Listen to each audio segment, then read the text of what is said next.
You won't believe what happened next. Signal sparked a hilarious chase near Autobot headquarters. The entrance was instantly exposed, and Chaos suggested excitedly that they report to Megatron because he had an explosive genius idea. But Hotspot's attitude was like a grumpy cat, insisting that he shouldn't come at the cost of wiping out an entire race. Upon hearing this, Chaos was momentarily stunned, trying to figure out which brain was not functioning that thought defeating the enemy was a good idea. He decided to go report to Megatron solo, but Hotspot blocked him like a little monster, so Chaos resolved it with a punch. After Chaos used a half-hearted attack, but he didn't want to go full villain, so he thought, fine, let me buy some time for the Autobots. Soon, Chaos returned to Devil Lake HQ, announcing Hotspot's sentence, but Megatron wasn't there.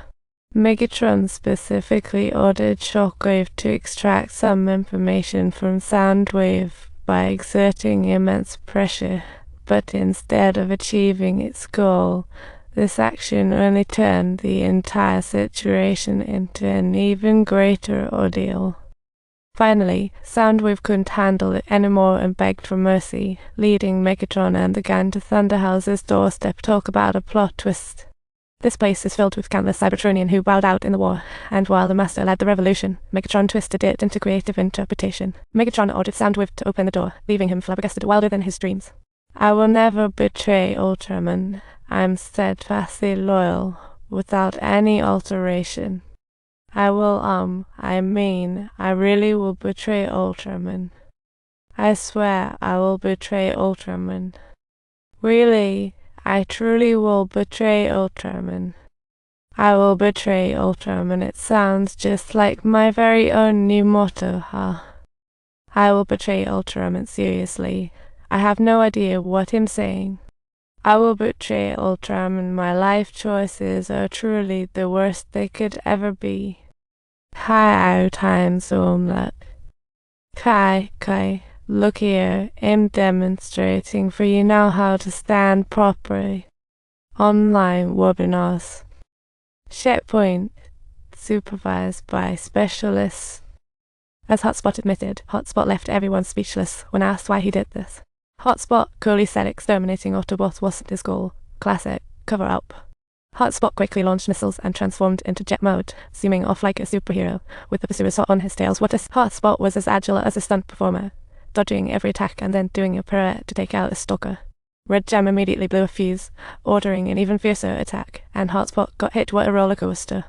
Meanwhile, Bumblebee woke up and discovered a treasure trove of information in his brain.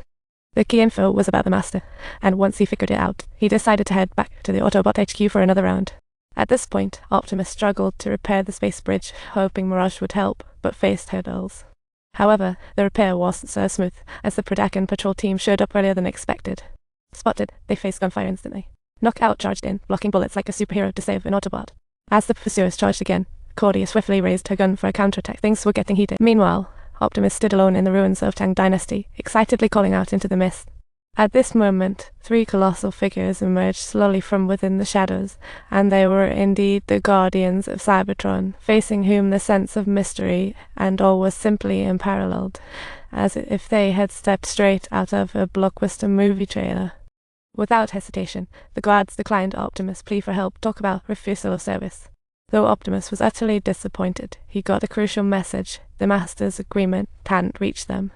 When Optimus returned to HQ, he luckily ran into a bursting Bumblebee, and one phrase made him realize the Master had chosen Bumblebee. This agreement was like a bomb of knowledge. It encompasses centuries of Autobot history, and knowledge sounds like an information treasure trove. So, with Optimus' help, Bumblebee entered the Master's agreement space like a scene from a sci-fi blockbuster. Before him was the immense shadow of the Master, explaining the agreement was a blend of info and strategy simply magical. It was the only lifeline for Autobots in dire straits, and the Master hoped Bumblebee would rise to the occasion. What a twisty story. Suddenly, alarms blared. Ali sensed an invasion, directing the police cars, and Ironhide like a superhero. They discovered it was none other than the fleeing Hotspot, leaving Ironhide rolling with laughter. My name is, actually, it's Hotspot. What an absolutely hilarious misunderstanding this truly is. Meanwhile, a tiny Decepticon Bud was releasing a mysterious virus, as if straight out of a movie scenario. This virus was overpowered, making everyone question whether Hotspot was good or evil. Truth was hard to discern. And Hotspot seemed to become the bad boy in everyone's eyes. What a suspenseful twist. Most of the bodies were infected by the released virus. It was like a post-apocalypse movie. These viruses could destroy most Cybertronians' processes, calling it a tech feast. However, Megatron couldn't wait any longer. He decided to stop at nothing to prevent the Master's agreement from falling into Autobot hands. However, right then, under Hotspot's lead, the Autobots marched towards thrilling surprises with dedication.